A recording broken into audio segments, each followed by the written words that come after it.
Não, galera da Lucas por Vasco. Hoje o vídeo está recheado de informações importantes que você não pode perder. São 3 notícias quentes que prometem mexer com o coração de qualquer vascaíno. Então já deixa aquele like, se inscreve no canal para não perder nenhum detalhe do nosso gigante da colina e fica comigo até o final, porque a última notícia vai te surpreender. Mas antes, um breve recado para você. Quer aumentar seu score de crédito em apenas 21 dias? Chegou a sua chance. Com o desafio do Score, você aprenderá o passo a passo para financiar casa, carro e conseguir aquele cartão de crédito com limite alto que sempre sonhou. E o melhor, tudo isso por apenas R$ 27,90. Clique no link do comentário fixado e mude sua vida financeira agora. Vamos para as notícias. O futuro de Dimitri Payet no Vasco da Gama está cada vez mais incerto, e a saída do meia francês no final deste ano ganha força nos bastidores do clube. Embora o jogador tenha contrato até junho de 2025, o rendimento abaixo das expectativas e a pressão tanto interna quanto externa estão colocando em xeque sua continuidade no gigante da colina. A eliminação do Vasco na Copa Betano do Brasil e o desempenho irregular no Campeonato Brasileiro contribuíram para que as críticas sobre Payet aumentassem. E isso tem impactado não apenas a confiança da torcida, mas também as avaliações feitas pela comissão técnica e diretoria. Payet chegou ao Vasco com status de estrela, prometendo ser um dos pilares do projeto de reconstrução do clube. No entanto, após uma primeira temporada que demonstrou alguns momentos de brilho, o jogador não conseguiu manter a consistência que se esperava dele em 2024. Com atuações apagadas, lesões e problemas físicos frequentes, o camisa 10 passou a ser questionado pela torcida e, segundo a apuração, até mesmo pela cúpula vascaína. Uma das principais queixas em relação ao francês tem sido sua condição física. O presidente Pedrinho, que vem sendo pressionado por diversas questões de sua gestão, já demonstrou descontentamento com a forma física de Payet. A expectativa era de que, com a chegada de reforços como Philippe Coutinho, o desempenho do meia pudesse melhorar.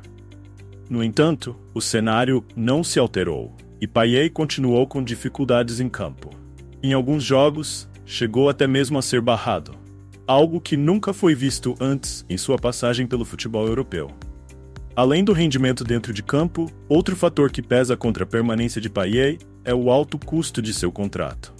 Com um salário de aproximadamente 1,5 milhão por mês, o jogador tem sido visto como um investimento que não está gerando o retorno esperado. Para um clube que, apesar de estar sob nova gestão e buscando um futuro financeiramente mais estável, ainda precisa fazer escolhas criteriosas, manter um atleta com um rendimento abaixo do esperado e um salário elevado pode ser considerado inviável. A eliminação na Copa do Brasil e a sequência de maus resultados no Brasileirão reforçaram a pressão sobre o elenco e, naturalmente, sobre jogadores como Payet, que deveriam ser protagonistas. O time, que chegou a flertar com a zona de classificação para a Libertadores, agora se vê mais próximo da parte de baixo da tabela, o que aumenta a responsabilidade dos líderes dentro de campo. A possibilidade de saída de Payet pode abrir espaço para novas contratações e reformulações dentro do elenco, que busca maior competitividade. Porém, ainda há tempo para que o jogador possa mudar esse cenário. Com alguns jogos decisivos pela frente, incluindo o próximo compromisso contra o Cuiabá, resta ver se o francês vai conseguir dar uma resposta à altura das expectativas, ou se essa será a sua última temporada em São Januário. E já que estamos falando de situações que envolvem decisões importantes no Vasco, vamos agora para uma notícia que mexeu com o emocional da torcida. Após 8 meses afastado dos gramados, o volante Jair está pronto para voltar a jogar. Fiquem atentos a essa segunda notícia, que também pode ser decisiva para o futuro do Vasco no Campeonato Brasileiro. Após um longo período de inatividade, o volante Jair finalmente está pronto para voltar aos gramados, trazendo uma esperança renovada para o Vasco da Gama em um momento crítico da temporada. O jogador, que sofreu uma grave lesão no ligamento cruzado anterior do joelho esquerdo em fevereiro, durante um clássico contra o Flamengo pelo Campeonato Carioca, passou os últimos 8 meses em recuperação e agora está liberado pelo departamento médico para ser relacionado nas próximas partidas. Jair é uma peça importante no elenco vascaíno, e sua ausência foi bastante sentida ao longo da temporada. O jogador vinha sendo um dos destaques do time até sua lesão, mostrando força na marcação e capacidade de liderança no meio-campo. Sua ausência forçou o técnico Rafael Paiva a buscar alternativas, muitas vezes sem encontrar soluções à altura.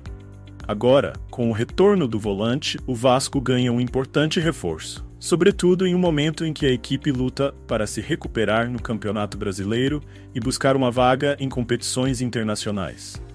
A lesão de Jair foi um golpe duro para o time, que além de perder uma referência no meio-campo, viu a necessidade de reconfigurar a dinâmica de jogo. Durante sua ausência, o Vasco enfrentou altos e baixos na temporada, e a falta de consistência foi um dos maiores desafios. A volta de Jair, entretanto, traz a expectativa de que o time ganhe mais equilíbrio e consistência, algo que tem sido uma constante demanda da torcida. Nos últimos dias, Jair voltou a treinar com o grupo principal e mostrou boa evolução. A comissão técnica, no entanto, optou por cautela em seu retorno, evitando precipitações, principalmente para evitar o risco de uma nova lesão. Sua volta foi cogitada já na partida contra o São Paulo, mas o clube decidiu poupá-lo, visando uma melhor preparação para os jogos seguintes. Agora o jogador pode ser relacionado para o confronto contra o Cuiabá, marcado para a próxima quinta-feira, em São Januário. O retorno de Jair não apenas fortalece o setor defensivo do Vasco, mas também oferece novas opções táticas para o treinador. Conhecido por sua habilidade tanto na defesa quanto no apoio ao ataque, Jair pode ser uma peça fundamental para ajudar o time a superar o momento de instabilidade e melhorar seu desempenho no restante da temporada. Sua presença em campo também pode trazer mais confiança ao elenco, que vem sofrendo com resultados negativos nas últimas partidas. A recuperação de Jair é vista com otimismo tanto pela comissão técnica quanto pela torcida. Seu retorno acontece em um momento crucial, em que o Vasco precisa reagir no Campeonato Brasileiro para se afastar de vez da zona de rebaixamento e, quem sabe, lutar por uma vaga em competições internacionais. Com a sua experiência e qualidade técnica, o volante pode ser o diferencial necessário para que o time reencontre o caminho das vitórias. No entanto, o Vasco ainda enfrenta desafios fora das quatro linhas. Nas últimas semanas, o presidente Pedrinho se envolveu em uma polêmica que tem gerado controvérsia entre os torcedores. A decisão do mandatário de bloquear torcedores nas redes sociais causou alvoroço entre os vascaínos, e sua justificativa recente não parece ter acalmado os ânimos. Vamos agora entender melhor essa situação na terceira notícia, onde Pedrinho fala sobre a controvérsia envolvendo suas interações nas redes sociais. Nas últimas semanas, o presidente do Vasco da Gama, Pedrinho, se viu no centro de uma polêmica envolvendo suas interações nas redes sociais. Desde que assumiu o cargo de presidente do clube, em janeiro de 2024, Pedrinho tem sido bastante ativo no Instagram, uma das principais plataformas de comunicação com os torcedores. No entanto, essa presença digital começou a atrair críticas, especialmente após a decisão do presidente de bloquear diversos torcedores que o criticavam de forma mais incisiva. O estopim para a controvérsia veio após a eliminação do Vasco da Copa do Brasil, nas semifinais contra o Atlético MG. A derrota deixou um clima de frustração entre os torcedores, que já vinham demonstrando insatisfação com a gestão de Pedrinho em vários aspectos, como o andamento da SAF, Sociedade Anônima do Futebol, as contratações do time e a organização da venda de ingressos para as partidas. O ambiente de tensão entre diretoria e torcida se intensificou, levando muitos a expressarem suas críticas nas redes sociais do presidente. Pedrinho, por sua vez, reagiu a essas críticas, bloqueando alguns torcedores que utilizavam palavras duras ou ofensas em suas postagens. Essa atitude dividiu a opinião da torcida. Enquanto alguns apoiavam o direito do presidente de administrar sua conta pessoal como preferisse, outros viam a ação como um distanciamento da base de fãs que mais sofreu com os momentos difíceis do clube. Para muitos, o fato de o presidente bloquear quem discorda ou critica sua gestão não passa uma imagem de diálogo aberto ou disposição para ouvir o torcedor. Em uma recente entrevista ao site GE, Pedrinho se manifestou pela primeira vez sobre o assunto, tentando explicar os motivos que o levaram a tomar essa atitude. Segundo a assessoria do presidente, a conta no Instagram é de caráter pessoal, e ele tem a liberdade de gerenciá-la como bem entender. Pedrinho justificou que as críticas são bem-vindas, mas quando se transformam em ofensas, ele se sente no direito de bloquear as pessoas que ultrapassam os limites do respeito. A justificativa, no entanto, não acalmou todos os ânimos. Muitos torcedores ainda enxergam a ação como um reflexo da falta de transparência e de proximidade entre a diretoria e a torcida, algo que, na visão deles, deveria ser uma prioridade na gestão de um clube com a tradição e a paixão do Vasco. Além disso, o momento complicado que o clube atravessa dentro de campo acaba amplificando essas tensões. A eliminação na Copa do Brasil, somada à má fase no Campeonato Brasileiro, criou um ambiente de insatisfação generalizada, e a postura de Pedrinho nas redes sociais acabou sendo vista por alguns como insensível. Essa polêmica também levanta uma discussão mais ampla sobre o papel das redes sociais no futebol moderno. As plataformas digitais se tornaram canais diretos entre clubes, jogadores, dirigentes e torcedores. Elas têm o potencial de fortalecer laços e promover uma comunicação mais eficiente, mas também podem ser terreno fértil para desentendimentos e conflitos. No caso de Pedrinho, o uso pessoal de suas redes trouxe à tona uma série de questões sobre os limites entre vida privada e vida pública de figuras importantes do futebol. Embora o presidente tenha procurado se explicar, o episódio serviu para mostrar o quanto o clima no Vasco da Gama está tenso. Com os resultados abaixo do esperado e a pressão da torcida por mudanças, a relação entre diretoria e torcedores parece cada vez mais delicada.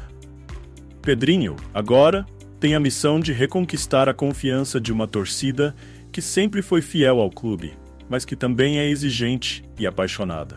Se dentro de campo o Vasco precisa de uma reviravolta, fora dele é necessário restabelecer a ponte de diálogo com os torcedores, que são o maior patrimônio do clube.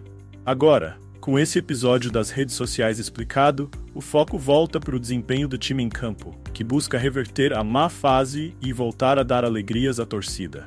É necessário que tanto a diretoria quanto o elenco estejam alinhados para superar os desafios que se apresentam. E aí, galera, depois dessas 3 notícias, queremos saber a opinião de vocês. O que acham da possível saída de Payet em dezembro? Vocês acreditam que ele ainda tem algo a oferecer ao Vasco? Ou seria melhor o clube buscar outro reforço? E quanto ao retorno do Jair, será que ele conseguirá voltar em alto nível e ajudar o time a recuperar o bom futebol? Por último, queremos saber o que vocês pensam sobre essa polêmica envolvendo Pedrinho nas redes sociais. Vocês concordam com a atitude dele de bloquear torcedores ou acham que ele deveria manter o diálogo aberto? Deixem suas opiniões nos comentários, vamos trocar ideias. E não se esqueçam de deixar aquele like no vídeo, se inscrever no canal para não perder nenhuma notícia do Vasco e ativar o sininho para ficar por dentro de tudo. Contamos com vocês para fazer o Loucos por Vasco cada vez maior. Até a próxima!